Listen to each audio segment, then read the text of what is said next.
Temperature যখন থাকে 2-3 degree তখন এই প্রচণ্ড হাড় কাঁপানো ঠান্ডার মধ্যে আর ভাত খেতে ইচ্ছে করলো না। তাই ভাবলাম চলো আজকে রাত্রিতে আর ভাত বা রুটি পরোটা বানাবো না, আজকে একটু চাউমিন বানাই। তাই দেখো এখানে চাউমিন বানানোর প্রিপারেশন শুরু করে নিয়েছি। বাট আমার বাবার একটু ভাত হলেই বেশি খুশি হয়ে যায়, কিন্তু যখন দেখলাম যে না আজকে প্রচণ্ড ঠান্ডা, এই ঠান্ডার মধ্যে ভাত খেতে পারা যাবে না, একদম ভিতর দূর দূর করে কাঁপছে ব্ল্যাঙ্কেটের ভিতর থেকে উঠলে। তাই সেই মতো চলে এসেছি, প্রিপারেশন শুরু করে দিয়েছি। ভাবলাম আজকে একটু চাউমিন বানাবো, চাউমিনটা বাবান বেশ ভালোই খায়, আর আজকে ডিনারে সবাই চাউমিন খাবো। তো চাউমিনটায় সমস্ত রকম সবজি, বাদাম, ডিম, সয়াবিন সব কিছু অ্যাড করব, যেটা হেলদিও হবে আর টেস্টিও হবে। আর প্রচণ্ড হাড় কাঁপানো ঠান্ডার মধ্যে একদম ডিনারটা জাস্ট ওয়াও, জমে যাবে। তো এখানে দেখো আমি 2টো ডিম একসাথে ফেটিয়ে ভেজে নিয়েছি, আর বাদামটাও ভেজে তুলে রেখেছি। তো চলো তোমরা ভিডিওর সাথে থাকো। তো আমি সমস্ত রকম সবজি যা যা আমার ফ্রিজে ছিল, যেমন বাঁধাকপি, তারপর গাজর, আলু, মটরশুঁটি, ক্যাপসিকাম, পেঁয়াজ, টমেটো, কাঁচা লঙ্কা সমস্ত কিছুই প্রায় অ্যাড করেছি। তো এখানে আমি বাঁধাকপিগুলো সুন্দর করে তেলে ভেজে নিচ্ছি, আর তারপর গাজর আর আলুটাও একসাথে কড়া কড়া করে সুন্দর করে ভেজে নেব। তো এগুলো আমি আলাদা আলাদা করে একটু একটু করে ভেজে তারপর তুলে রাখবো, আর তারপর আমি একদম লাস্টে সমস্ত কিছু একসাথে মিক্স করে নেব। তো চলো তোমরা ভিডিওটা কন্টিনিউ ওয়াচ করো, একদম স্কিপ না করে। আই হোপ আজকের এই ভিডিওটা দেখতে তোমাদের অনেক ভালো লাগবে।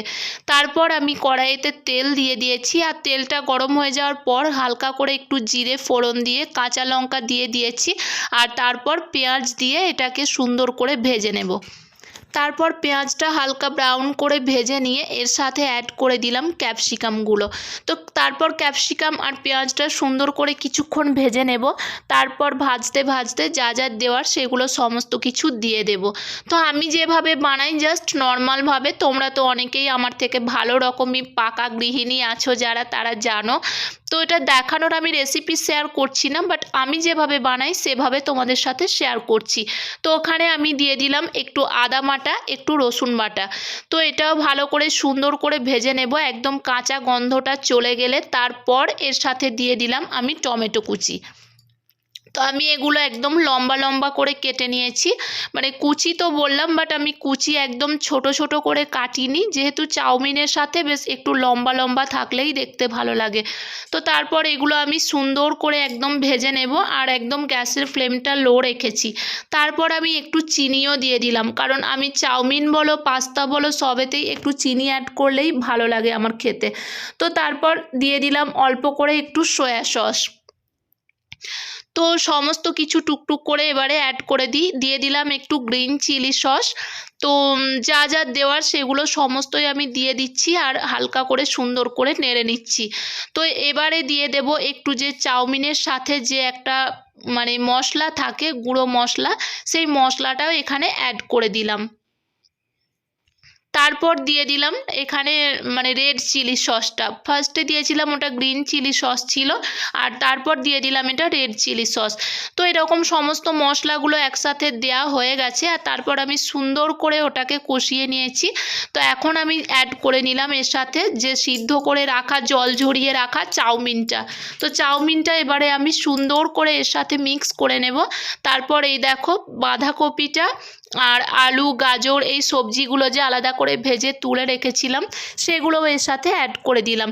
তারপর আবার একটু নাড়াচাড়া করব, যাই কিছু অ্যাড করব একটু সুন্দর করে নাড়াচাড়া তো করতেই হবে যেন তলায় লেগে না যায়। বাট আমি কড়াইটা ফার্স্টেই যেহেতু অনেকক্ষণ গরম করে নিয়েছিলাম, তাই আর লেগে যাওয়ার চান্স নেই। তারপর আমি বাদামটা ভেজে তুলে রেখেছিলাম ওটাও অ্যাড করে দিলাম, আর যে ডিম ভাজার ভুজিয়াটা করে রেখেছিলাম সেটাও অ্যাড করে দিলাম। সব কিছু সুন্দর করে মিক্স করে নেওয়ার পর উপর থেকে ছড়িয়ে দিলাম একটু ধনেপাতা কুচি, আর এবারে গ্যাসের ফ্লেমটা অফ করে দিলাম। এই সুন্দর গরম গরম ধোঁয়া ওঠা চাউমিনটাই এবারে সার্ভ করব, আর আজকের ডিনারটা জাস্ট জমে যাবে। তো চলো আজকের ভিডিওটা এই পর্যন্তই রাখলাম, দেখা হবে আবার নতুন কোনো ভিডিওতে। ততক্ষণ পর্যন্ত তোমরা ভালো থেকো, সুস্থ থেকো, লাভ ইউ অল, টাটা। যদি আমার ভিডিও ভালো লাগে একটা লাইক করে দিও।